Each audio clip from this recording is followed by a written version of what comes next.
오늘 설교 제목이 변하지 않는 법 이렇게 되어 있는데 조금 바꾸겠습니다. 변하지 않는 믿음 이렇게 바꿔서 증거하도록 하겠습니다. 지난 시간에 말씀드린 것처럼 오늘 우리가 대하는 이 본문을 작년에 제가 설교를 했더라고요. 날짜를 찾아보니 12월 19일 날 설교를 했습니다. 그대로 할 수 없어서 제가 좀 다른 관점에서 설교를 다시 준비를 하는데 이게 정말 쉬운 일이 아니구나 제가 다시 한번 생각을 했습니다. 제가 이렇게 말씀을 드리는 건 가셔서 작년 12월 19일 설교를 꼭 들어달라는 겁니다. 지난주에 그렇게 말씀을 드렸으나 제가 유튜브 열어서 확인해 본 바 거의 듣지 않았다 제가 확인을 했는데 그러지 마시고 다시 한번 확인해 주실 것을 부탁을 드립니다. 자, 오늘은 조금 다른 관점에서 본문을 보기를 원하는데, 이 다니엘서는 하나님을 알지 못하는 세상에서 하나님의 백성들이 살아가는 이야기가 다니엘서입니다. 하나님을 모르는 세상에서, 하나님을 거역하는 세상에서 하나님의 백성이, 하나님을 섬기는 자가 살아가는 이야기입니다. 이 정의에 따르면 이제 두 부류의 사람이 세상에 존재하죠. 하나는 하나님을 모르는 사람, 하나님을 거역하는 사람이 존재하고, 또 하나는 하나님을 알고 하나님을 섬기는 사람이 존재합니다. 이 둘의 차이는 살아가는 삶의 기준이 다르죠. 하늘을 모르는 인생은 이 땅이 전부인 줄 압니다. 그래서 이 땅이 살아가는 인생의 기준입니다. 이 땅에서 잘 되고 이 땅에서 부귀영화를 누리는 것이 인생의 유일한 목표입니다. 근데 하나님을 아는 인생은 기준이 땅이 아니라 하늘입니다. 땅이 전부가 아니라 하늘이 있고 그 하늘이 진짜다 이렇게 이야기하는 것이 이제 하늘을 아는 사람들입니다. 때문에 다른 인생을 살죠. 자, 이 두 기준의 차이를 보여주는 그림이 하나 있는데 우리가 지난주에 살폈습니다. 느부갓네살 왕이 꿈에서 이제 거대한 신상 하나를 봅니다. 아주 두려운 신상 하나를 보죠. 머리는 금으로 만들어져 있습니다. 그리고 어깨와 팔은 은으로 만들어져 있고 배와 넓적다리는 노수로 만들어졌습니다. 그리고 종아리는 쇠로 만들어져 있죠. 발은 새와 진흙이 섞여 있습니다. 이 신상에 의미하는 것은 이 땅에 나타날 여러 인간의 제국들에 관한 이야기입니다. 금신상은 바벨론을 의미합니다. 자, 은은 메대와 바사를 의미하고요. 이 나라는 금보다는 못하지만 세상을 호령했던 그런 나라입니다. 놋은 헬라 제국을 의미합니다. 우리가 알렉산더 대왕 들어봤는데 이 헬라 제국은 이 알렉산더 때의 전성기를 누립니다. 자, 쇠는 로마 제국입니다. 그 어떤 나라보다 강했던 나라가 이 로마 제국입니다. 주목할 게 있죠. 이처럼 화려한 나라들이 존재합니다. 금의 나라가 있고 은의 나라가 있고 놋의 나라가 있습니다. 강하기가 그지없는 철의 나라도 있는데 이 인간의 나라가 영원하지 않습니다. 금의 나라가 있지만 망합니다. 은의 나라가 세워지지만 망합니다. 쇠의 나라 역시 영원하지 않습니다. 끊임없이 새로운 제국이 일어납니다. 자, 이 비유를 보면 손대지 않은 돌 하나가 날아와서 이 신상을 무너뜨려 버립니다. 모든 것을 심판하는 거죠. 하나님의 때가 되면 하나님께서 인간의 모든 제국들을 심판하실 겁니다. 그리고 하나님께서 영원한 나라를 세우실 겁니다. 우리가 소망하는 하나님의 나라입니다.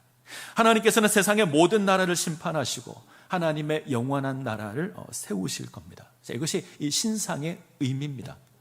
하나님을 알지 못하는 인생은 이 신상에 주어진 여러 제국들을 보죠. 금의 나라를 보고 은의 나라를 봅니다. 강하기가 그지없는 쇠의 나라를 봅니다. 그 나라를 우상으로 삼고 그 나라를 섬기고 이 땅에서 잘 되기를 원하고 부귀영화를 누리기를 원합니다. 근데 하나님의 백성은 좀 다르죠. 이 땅의 나라가 영원하지 않다는 것을 압니다. 금의 나라가 영원하지 않고 은의 나라가 영원하지 않다는 것을 압니다. 영원한 나라가 있는데 그 나라는 하나님의 나라이다, 이것을 압니다. 때문에 하나님의 나라를 섬기죠. 양쪽이 기준이 다릅니다. 자, 서로 기준이 다른 사람이, 살아가는 가치관이 다른 사람이 함께 살아가면 갈등을 일으킬 수밖에 없습니다. 때문에 우리에게 고난이 임할 때가 있죠. 우리가 왕의 진미를 거절해야 될 때가 있습니다. 신상에 절하지 않아서 풀무불에 들어가야 될 때도 있습니다. 오늘 본문처럼 사자굴에 던져질 때도 있습니다. 하나님의 백성으로 살아가는 게 쉽지 않다는 말입니다. 12시 30분입니다. 11시 30분 정확하게. 자, 물론 쉽게 살아가는 방법이 있죠. 편하게 살아가는 방법이 있습니다. 어떻게 하면 될까요? 세상에 익숙해지면 됩니다. 다른 사람 살아가는 것처럼 살아가는 게 어렵지 않습니다. 사람들이 쫓는 것 쫓고 사람들이 좋아하는 것 좋아하면 됩니다. 적당히 손잡고 적당히 타협하고 살아가면 됩니다. 편하게 살 수 있지만 우리가 그렇게 살아가는 그 순간 우리는 하나님 나라를 잃어버리게 될 겁니다. 때문에 이 세상에서 우리는 다른 삶을 살아야 합니다. 이것이 우리가 지니는 마땅함입니다. 자, 오늘 본문은 이런 갈등 가운데 일어난 사건입니다. 다니엘을 시기했던 제국의 신하들이 다니엘을 고소해서 사자굴로 던져 넣는 이야기가 오늘 본문의 이야기인데, 오늘 본문을 조금 더 정확하게 보려면 앞장부터 봐야 합니다. 자, 다니엘서 5장을 보시면, 다니엘서 5장은 금의 나라 바벨론이 망하는 장면입니다. 이 바벨론이 망하는 마지막 날, 이 바벨론의 왕 벨사살이 사람들을 모아놓고 파티를 열죠. 자, 그때 손이 하나 나타나서 글자를 쓰는 것이 본문의 내용인데, 자, 메네 데겔 우바르신. 자, 이 한마디로 이 바벨론이 망합니다. 화려한 금의 나라가 사라졌습니다. 그날 밤 메대 왕 다리오가 제국을 정복하고 다리오가 세상을 다스립니다. 자, 근데 놀라운 일이 하나 있죠. 바벨론에서 관직에 있던 다니엘이 여전히 메대라는 나라의 관직을 가지고 있습니다. 어떻게 나라가 바뀌었는데 그 신분을 그대로 유지하고 있습니다. 섬기는 나라가 망했는데 그가 여전히 지위를 누리고 있습니다. 이게 되게 이상한 겁니다. 요즘 우리나라 대통령이 바뀌었습니다. 대통령이 바뀌면 그 아래 장관들도 다 바뀝니다. 나라의 정권이 바뀌어도 모든 장관들이 싹 다 바뀝니다. 근데 지금은 한 나라가 망했고 새로운 나라가 통치하는데 그 패한 나라의 신하들은 심판을 받을 수밖에 없는데 다니엘은 그대로 있습니다. 자, 그대로 있는 수준이 아니죠. 더 높아졌습니다.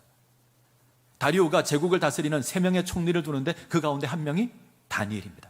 오늘 성경을 잘 보면 이 다리오 왕은 다니엘을 제국의 재상으로 삼기를 원합니다. 이 새 가운데 우두머리로 만들기를 원합니다. 나라의 모든 행정을 맡기려고 합니다. 오늘날로 말하면 국무총리의 자리에 세우는 겁니다. 어떻게 이것이 가능한가 잘 모르겠습니다.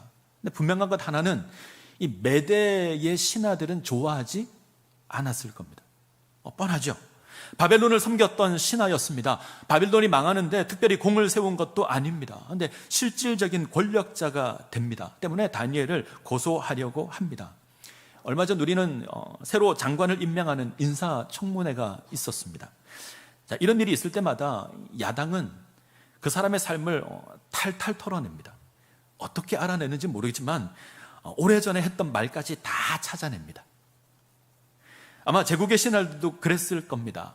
아주 탈탈 다니엘을 털었을 겁니다. 할 수 있는 모든 것을 했을 겁니다. 그러면 보통 몇 가지가 털려서 나옵니다. 뭐 논문을 표절했다더라, 자녀 문제가 있다더라, 부동산 문제가 있다더라, 예전에 부적절한 발언을 했었다더라, 뭐 털려 나올 겁니다. 그런데 제국의 신하들이 다니엘을 터는데 아무것도 털려 나오지 않습니다. 성경은 아무 근거, 아무 허물도 찾지 못했다. 자, 결국 이 메대의 신하들이 다니엘의 다른 삶에서 근거를 찾습니다. 자, 5절을 볼까요? 5절. 자, 같이 읽습니다. 그들이 이르되 이 다니엘은 그 하나님의 율법에서 근거를 찾지 못하면 그를 고발할 수 없으리라 하고, 다니엘이 지니고 있는 그 하나님을 섬기는 그 신앙으로 근거를 삼아서 고소하려고 합니다. 악한 계획을 세우죠. 어떤 행위를 하지 못하도록 하는 금지하는 금령을 하나 만듭니다.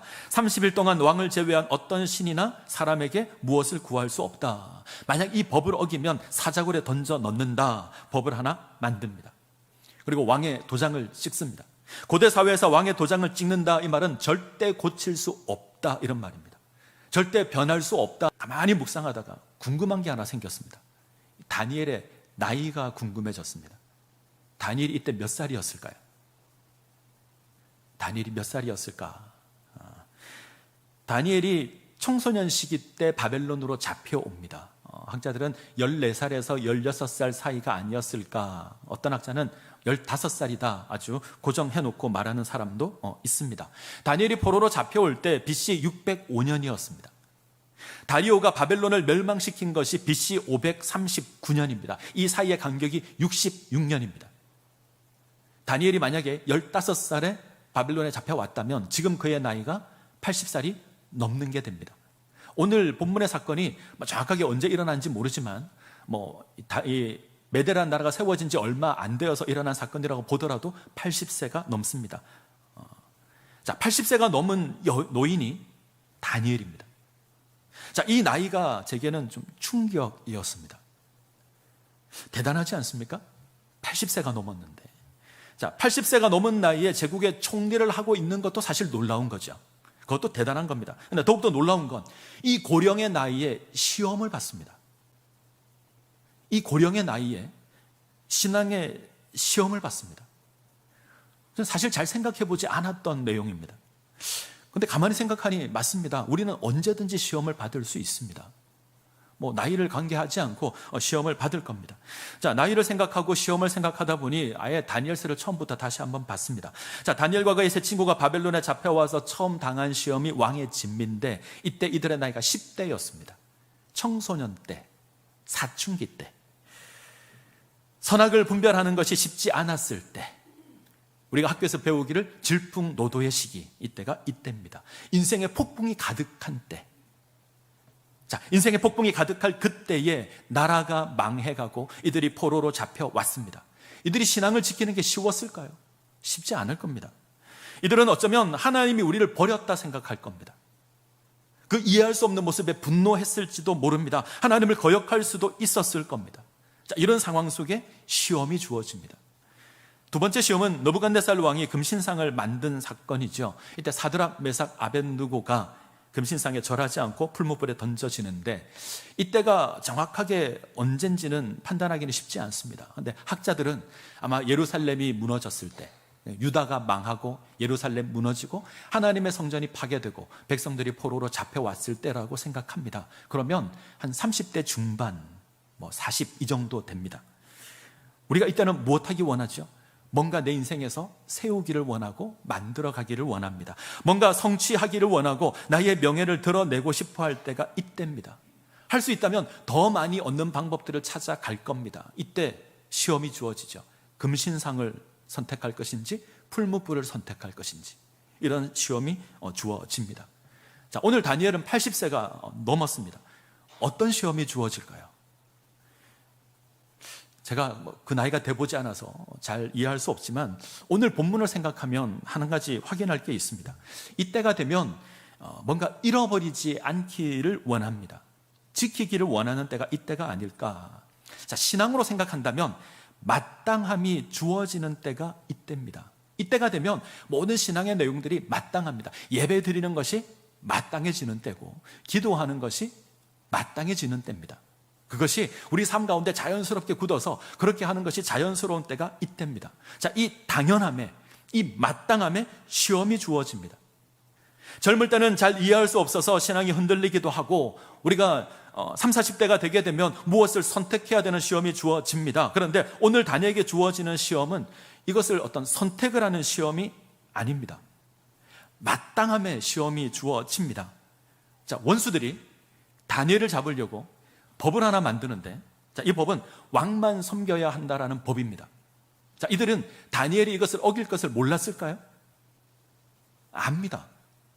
자, 다니엘이 어길 것을 압니다. 그래서 이 함정을 만들었습니다. 이렇게 선택해 놓으면 다니엘이 기도하지 않을 거다, 이것을 위해서 만든 게 아닙니다. 다니엘을 잡아 놓겠다고 만든 겁니다. 무슨 말이죠? 당연히 다니엘이 기도할 걸 압니다. 다니엘은 마땅히 기도할 겁니다. 그래서 만든 겁니다. 함정을 파두면 걸릴 겁니다. 앞서 주어진 시험은 금신상인가 풀무불인가 선택하는 시험인데 이것은 선택지가 없죠. 사자구를 선택하는 게 유일한 방법입니다. 사자구를 선택할 수밖에 없습니다. 다니엘은 마땅히 그렇게 할 겁니다. 다니엘에게 삶의 기준이 땅이 아니라 하늘이기 때문에 그렇습니다. 자, 다니엘이 잘 이해되지 않을 수도 있습니다. 자, 지금 왕의 금령이 이야기하는 게 뭔지 잘 보십시오. 금하는 게 아니죠. 멈추라는 겁니다. 30일 동안 왕 외에 어떤 신에게나 사람에게 구할 수 없다. 잠시 멈추라는 겁니다. 네가 하나님을 섬기는 것을 아예 버리라가 아닙니다. 잠깐 멈추라고 합니다. 단지 잠시 멈추면 된다. 지금 바쁘니, 지금은 힘든 때니 조금만 쉬어라. 어렵지 않죠? 이렇게 하는 게 마땅하다고 생각을 합니다. 자, 30일 동안 쉬면 됩니다. 멈추면 됩니다. 기도하기를 멈추면 되죠. 어려울까요? 우리에게는 쉽습니다. 하나님을 섬기는 신앙을 포기하라가 아닙니다. 잠깐 쉬어라. 내가 기도하기를 멈춘다고 해서 누가 압니까? 그냥 쉬면 되죠. 아니, 방법을 좀 바꿔도 됩니다. 기도 시간을 바꿔도 되고 장소를 바꿔도 됩니다. 원수들이 모르게 할 수도 있었을 겁니다. 근데 다니엘에게는 이게 안 됩니다. 기도를 멈출 수가 없습니다. 하나님을 섬기는 것을 멈출 수가 없습니다. 왜요? 마땅한 겁니다. 그렇게 하는 것이 정상입니다. 자, 원수들이 이것을 압니다. 다니엘은 틀림없이 기도할 거야 압니다. 그래서 함정을 팠습니다. 자, 다니엘은 평상시와 동일하게 예루살렘을 향한 창문을 엽니다. 그리고 전에 하던 대로 하루 3번씩 무릎을 꿇고 기도합니다. 자, 다니엘이 몰랐을까요? 다른 신을 섬길 수 없다 몰랐을까요? 아니요, 압니다. 대가가 사자굴에 들어간다 압니다. 이 법을 절대 고칠 수 없다 압니다. 그런데 멈추지 않습니다. 왜요? 마땅한 거니까. 그것이 정상이니까. 삶의 기준이 다릅니다. 살아가는 이유가 다릅니다. 자, 오늘 사건을 보면 다니엘과 그를 시기하는 자들의 대결로 보여질 수 있습니다. 근데 좀 더 자세히 보면 두 개의 기준이 갈등을 합니다. 살아가는 기준이 갈등을 겪는 겁니다. 하나는 제국의 왕만을 섬겨야 한다는 법입니다. 세상을 섬겨야 한다. 세상의 왕을 섬겨야 한다. 다른 하나는 하나님만 섬겨야 한다라는 믿음의 법입니다. 이 두 법이 갈등하는 겁니다. 다니엘서 6장 5절을 보면 다니엘의 신앙을 이렇게 고백하죠. 하나님의 율법과 관계되어 있는 것으로 하나님의 율법 등장합니다. 그리고 고칠 수 없는 법을 하나 만들었는데 왕의 금령 이럽니다. 하나님의 율법과 왕의 법이 대결을 합니다. 이 둘이 갈등을 합니다. 세상은 왕의 법을 만들어서 하나님의 법을 이기겠다 이러고 있습니다. 이 두 법의 공통점이 있죠. 두 법 모두 고칠 수 없는 법입니다. 변하지 않는 법입니다. 다니엘을 사자굴에 몰아넣고 있는 왕의 금령은 고칠 수 없습니다. 오늘 본문을 보면 고칠 수 없다 이 표현이 무려 5번이나 등장을 합니다. 고칠 수 없는 법입니다. 왕의 도장을 찍어서 선포를 했습니다. 사자굴에 갇혔을 때 굴 입구를 돌로 막으면서 왕과 귀족들이 도장을 찍습니다. 변할 수 없다라는 거죠. 자, 또 다른 법이 하나 있습니다. 하나님만을 섬겨야 한다는 믿음의 법입니다. 이 역시 변하지 않습니다. 영원한 법입니다. 우리가 살아가는 삶에 두 가지 법이 있습니다. 하나는 세상을 섬겨야 한다. 하나는 하나님을 섬겨야 한다. 사람들은요, 세상의 법을 따릅니다. 금의 나라, 은의 나라, 철의 나라. 이 나라를 섬기고 이 땅에서 뭔가 누리기를 원합니다. 하나님의 백성은 하나님의 법을 섬깁니다. 이 둘이 갈등을 하는 겁니다. 자, 이 둘이 서로 갈등하지 않고 대립하지 않으면 문제가 없습니다. 그런데 이 두 개가 갈등하고 대립할 때가 있습니다. 그때는 무엇을 쫓아야 되죠? 세상의 법을 쫓아야 하나요?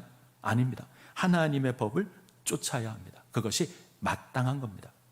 자, 다니엘 하나님의 법을 선택합니다. 왕의 금령이 선포되었지만 평상시와 동일하게 예루살렘을 향해서 창문을 열고 전에 하던 대로 무릎을 꿇고 기도하며 감사합니다. 다니엘이 기도한다면 그가 지금까지 쌓아왔던 모든 게 사라질 겁니다. 바벨론에서 쌓아왔던, 그리고 메대에서 지금 누리고 있는 모든 것이 사라질 겁니다. 80평생을 지나는 동안 쌓아왔던 모든 것이 사라질 겁니다. 그런데 멈추지 않습니다. 지금까지 해왔던 모습 똑같이, 똑같은 시간에, 똑같은 장소에서, 똑같은 방법으로 그는 하나님을 섬기고 있습니다. 변하지 않습니다. 마땅한 겁니다. 삶의 기준이 하나님이기 때문에 그렇습니다. 다니엘은 사자굴을 선택하죠. 아마 원수들은 기뻐했을 겁니다. 아마 환호를 질렀을 겁니다. 자기들이 이긴 것 같습니다. 정말 그럴까요? 모든 것이 끝났습니까? 아닙니다. 아직 이야기는 끝나지 않았습니다. 다니엘이 섬기는 하나님께서 개입하실 것이고 건져내실 겁니다. 하나님께서 심판하실 겁니다. 자, 여기에 또 하나 변하지 않는 법이 있죠. 하나님을 섬기는 백성을 하나님께서 구원하신다. 이 법도 변하지 않는 법입니다. 하나님께서 당신의 백성을 지키십니다.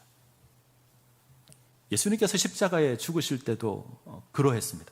원수들은 기뻐했습니다. 어쩌면 자기들이 이겼다 생각을 했을 겁니다. 근데 그게 끝이 아닙니다. 하나님께서 예수님을 무덤에서 다시 일으키십니다. 자, 그 하나님께서 우리 삶 가운데 역사하실 겁니다. 우리가 사자굴에 던져지는 일이 있지만 하나님께서 건져내실 겁니다.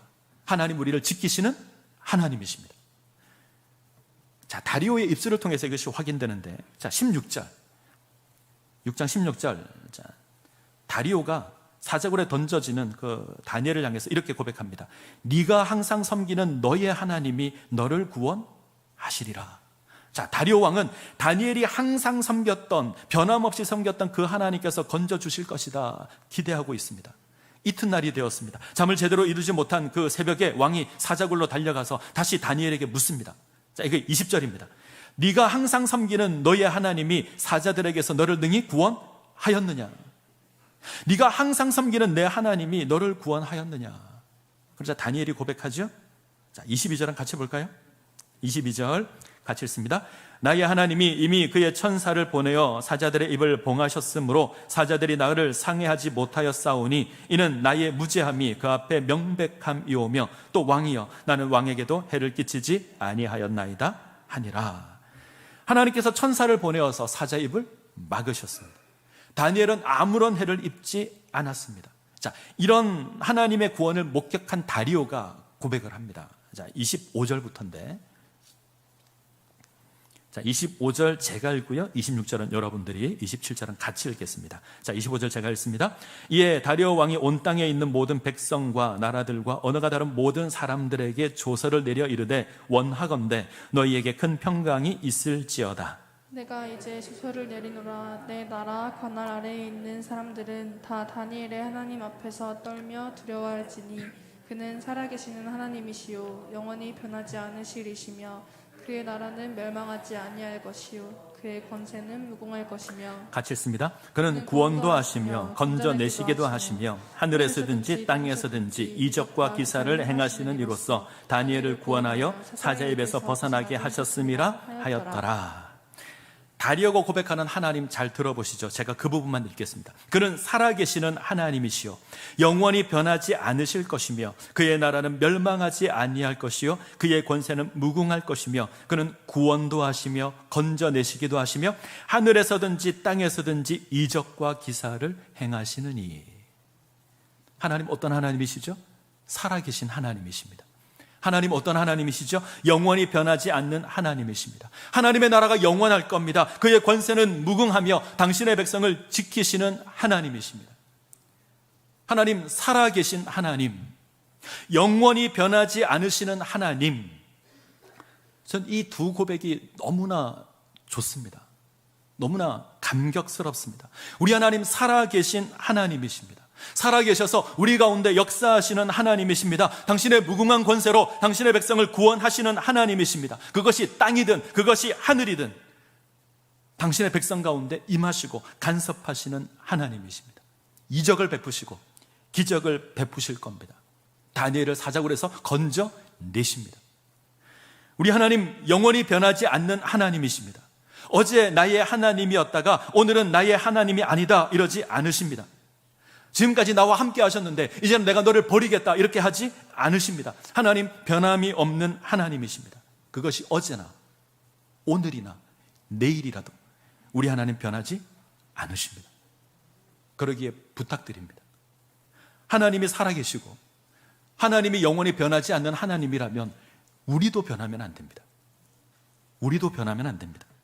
하나님을 바라보는 우리는 변하지 않아야 합니다. 변함없이 하나님을 변함없는 하나님을 우리도 변함없이 섬겨갈 수 있어야 합니다.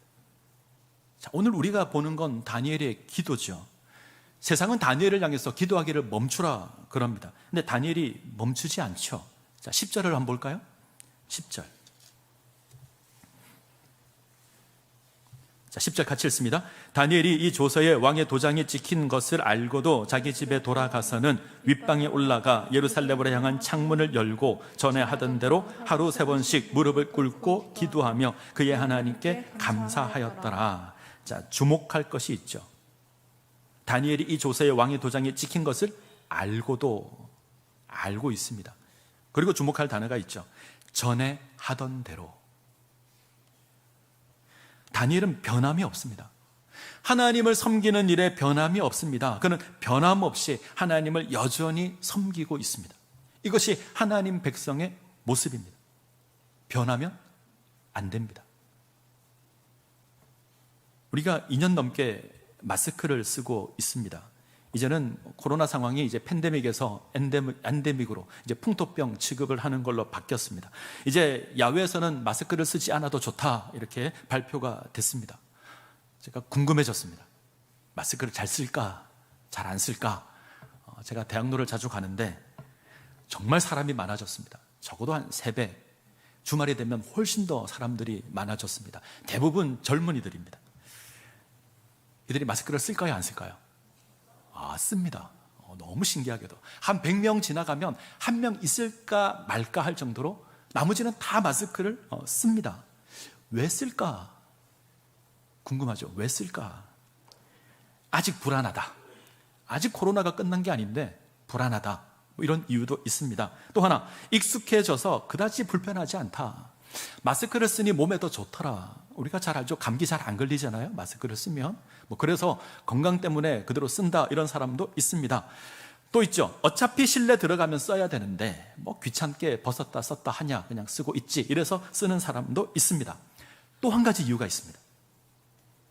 내 얼굴 드러나는 게 싫다. 내 얼굴 드러내는 게 싫다. 마치 감추인 것을 드러내는 것 같은 느낌이 듭니다. 마치 이것을 벗으면 나의 수치가 드러나는 것 같은 생각이 듭니다. 그래서 벗지 않습니다.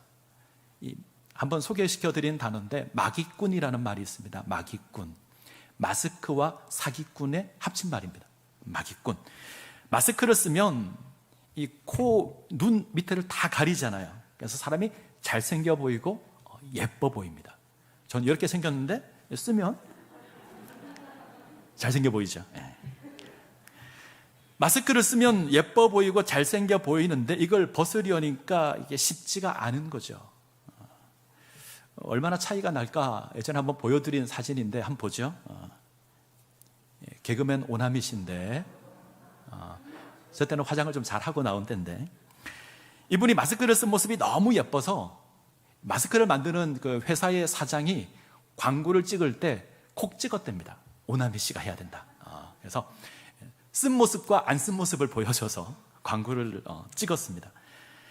뭔가 다르죠? 제가 인터넷으로 이제 마기꾼이라고 한번 쳐봤는데 어떤 사이트에서는 대회를 열었더라고요. 쓴 모습과 벗은 모습이 다른. 보면 정말 과관입니다. 상상할 수 없는 모습들을 볼 수 있는데, 자, 뭔가 많이 달라요. 다릅니다. 이게 우리의 모습일 수 있습니다. 뭔가 나의 민낯이 드러나는 것 같고, 내가 좀 감추고 싶은 것 드러나는 것 같고, 그래서 벗지 않으려고 합니다. 자, 때로는 이게 가려서 용기를 얻을 때가 있습니다. 그리고 때때로 가리는 것이 필요하다 생각도 합니다. 예능 가운데 이제 복면가왕이라고 아시죠? 요즘도 하나요, 이게? 잘 모르겠는데. 한때는 제법 많이 유명했던 프로였는데 사람들이 가면을 쓰고 나와서 노래 경연을 합니다. 자, 얼굴을 보지 않고 목소리만 듣겠다. 이게 이제 이 프로의 처음 취지였는데 가면을 쓰고 노래를 부르면 우리 생각이 아주 불편할 것 같죠. 아마 이때 가면은 좀 특별하게 제작이 되어서 그렇게 불편하지 않다고 합니다. 자, 중요한 건 얼굴을 가리고 노래를 부릅니다. 그 사람이 누군지 모릅니다. 부르는 사람은 훨씬 더 담대하게 용기를 가지고 부르는 겁니다. 얼굴을 가린다는 것이 장점이 되는 거죠. 이처럼 가려서 좋을 때가 있지만 안 좋은 것도 있습니다. 이 중세시대 때 귀족들이 즐기던 이벤트 가운데 가면 무도회 이런 게 있었습니다. 말 그대로 가면을 쓰고 춤을 추고 이제 노는 건데 가면을 쓰면 그 사람이 누군지 그 사람의 신분이나 정체가 가려집니다. 근데 사람들이 가면을 쓰니 평상시 하지 않던 이상한 행동들을 합니다. 이해할 수 없는 상황이 가면 무도회만 열면 열립니다. 점잖던 사람들이 대범해지기 시작하고요, 음흉해지기 시작을 합니다. 그리고 그것을 즐기기 시작을 합니다. 아무도 모르니까. 주세페 베르디의 가면 무도회라는 오페라가 있는데, 이 오페라의 내용은 부하의 아내와 사랑에 빠진 백작이 몰락하는 이야기입니다. 그 주무대가 가면 무도회입니다. 가면을 쓰니 엉뚱한 일을 하는 겁니다. 좀 더 정확하게 하면 엉뚱한 일을 위해서 가면을 쓰는 겁니다. 도둑이나 강도들이 가리잖아요. 엉뚱한 일을 위해서 가립니다. 자, 문제는 우리 신앙에도 가면을 쓸 때가 있습니다. 이 세상을 살아갈 때 여러 가지 시험을 마주할 때가 있습니다. 본문처럼 30일 동안 기도하기를 멈추라 명령이 주어질 때가 있습니다. 그런데 가면을 씁니다. 자, 잘 보십시오. 믿지 말라는 게 아니죠. 하나님을 섬기는 신앙을 포기하라는 게 아닙니다. 우리는 당당히 고백할 수 있습니다. 나는 교회 다닙니다. 나는 예수를 믿습니다. 나는 하나님을 믿습니다. 우리는 당당하게 고백합니다. 주변 사람들이 압니다. 어쩌면 주변 사람들은 우리를 보고 그래, 예수님 더 잘 믿어 이야기할 겁니다. 근데 우리를 향해서 가끔 불편한 제안을 하죠. 기도하기를 좀 멈춰봐. 이번 주일이 바쁜데 좀 나와서 일 좀 해. 회식 자리 가서 분위기 깨지 말고 한잔 해. 그럴 수 있습니다. 때로 양심에 어긋난 일을 요구할 때도 있습니다. 저는 그리스도인이 지녀야 될 가장 중요한 덕목으로, 예수 믿는 사람이 지녀야 될 가장 중요한 덕목으로 생각하는 게 하나가 정직이고요, 하나가 성실입니다.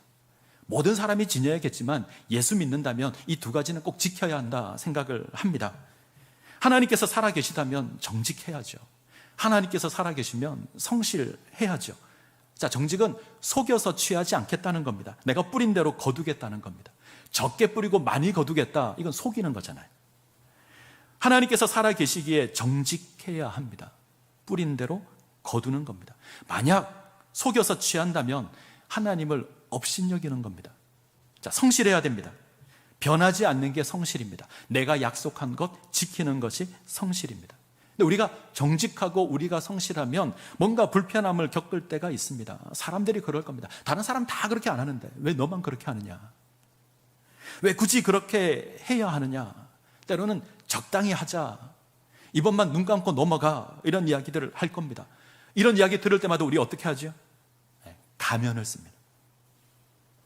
안 믿는 척. 내가 예수 믿는 것 가립니다. 내가 하나님 믿는 것 가립니다. 그리고 세상과 손을 잡습니다. 자, 이거 옳은 것 아니죠? 변함이 없어야 합니다. 그렇게 주어진 것을 알지만 예전에 하던 그대로 기도할 수 있어야 합니다. 왜? 하나님 살아 계시기에.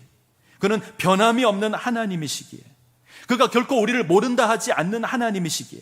하나님이 우리를 버리는 일은 없기에 우리도 변하지 않아야 합니다. 가면을 쓰시면 안 됩니다. 이 하나님이 나의 하나님이라면 우리도 변하지 않아야 합니다. 이것이 하나님 나라를 살아가는 백성의 모습입니다. 우리가 변하지 않는다면 우리는 하나님의 놀라운 역사를 경험하게 될 겁니다. 자, 한 가지만 더 살펴볼까요? 자, 다니엘이 포로로 잡혀온 이후에 그가 70년 가까운 시간을 이방 땅에서 하나님의 백성으로 살아갑니다. 자, 그의 모습 가운데 주목할 건 절대 포기하지 않는 것이 하나 있습니다. 물론 하나님을 섬기는 신앙을 포기하지 않는데 결코 포기하지 않는 것, 어떤 일이 있어도 포기하지 않는 것이 하나 있습니다. 뭘까요? 기도입니다. 다니엘은 포로로 잡혀온 이후에도 기도합니다. 예루살렘을 향해서 문을 열고 무릎을 꿇고 기도합니다. 느부갓네살 왕이 꿈에 환상을 본 것이 다니엘이 잡혀온 그 다음 해인데 다니엘이 찾아가서 꿈을 해몽하겠다 얘기하죠. 그리고 그가 뭐 하냐면 기도합니다. 기도하는 것으로 문제를 해결합니다. 남유다가 망했다, 예루살렘이 무너졌다, 하나님의 성전이 파괴되었다, 백성들이 포로로 잡혀왔다, 이 소식을 들을 때도 그는 기도하기를 멈추지 않습니다. 30일 동안 그 누구에게도 기도할 수 없다라는 법이 만들어졌을 때도 그는 기도하기를 멈추지 않습니다. 하나님을 섬기는 백성이기 때문에 그렇습니다. 그리고 부탁을 드립니다. 기도하셔야 합니다. 기도는 단순히 구하고 받는 게 아닙니다. 하나님을 모르는 세상에서 하나님의 백성으로 살아가는 능력이 기도입니다. 이 기도를 통해서 우리가 하나님을 확인합니다. 이 기도를 통해서 우리가 하나님 나라를 살아갈 수 있습니다. 기도가 우리가 하나님의 백성으로 살아가는 능력입니다. 기도 없이 하늘을 살아갈 수 있다. 기도하지 않고 하나님의 백성으로 살아갈 수 있다. 이게 불가능합니다. 크리스토퍼 라이트가 기도에 대해서 이렇게 고백을 합니다. 날마다 드리는 기도는 하나님의 능력과 임재를 우리 삶으로 가져오는 것이다. 우리는 기도를 통해서 어두운 세상에 빛을 비출 힘을 얻는다. 자, 기도가 무엇이죠? 이 땅을 주관하시는 그 하나님의 능력을 나의 삶 가운데 가지고 오는 겁니다. 세상을 주관하시는 그 하나님을 나의 삶 가운데 모셔오는 것이 기도입니다. 기도하셔야 합니다. 그래야 우리가 세상에서 이길 수 있습니다. 세상에서 승리할 수 있습니다. 작년 코로나가 심해졌을 때 우리가 대면 예배를 드리지 못한 적도 있고 인원을 좀 줄인 적도 있습니다. 새벽 예배를 잘 하다가 새벽 예배를 멈춘 적도 있습니다. 어느 날 새벽에 제가 교회에 왔다가 이상한 소리를 좀 들었습니다. 뭔가 웅성한 소리가 나는데 본당은 잠겨 있어서 본당은 아니고 자세히 들으니 저기 주차장 위에 있는 드림 청년부실이라고 하죠. 그곳에서 작년에는 초등부가 그곳에서 예배를 드렸는데 그곳에서 소리가 납니다. 가서 살짝 문을 열어보니 권사님 한 분이 기도하고 계셨습니다. 아마 그분은 새벽 기도회가 멈춘 그때에도 여전히 나와서 기도하고 계셨습니다. 제가 그 모습을 보고 얼마나 감사했는지 모릅니다. 아, 기도하는 분이 계시구나. 이 교회에 기도하는 분이 계시구나. 자, 기도하는 분이 있으면 우리가 망하지 않죠. 우리가 다시 세워지고 우리가 다시 회복될 겁니다. 기도하셔야 합니다. 기도하기를 게을리하지 마시고 함께 기도하는 시간에 나와서 함께 기도하셔야 합니다. 우리가 이 세상에서 하나님의 백성으로 승리하는 삶을 살아갈 수 있는 건 기도입니다. 우리가 기도할 때 하나님의 역사를 경험할 수 있습니다. 그리고 이 세상에서 변함없는 그 믿음 가운데 세워질 수 있습니다. 이 은혜를 누리시기를 간절히 소원합니다. 기도하시겠습니다.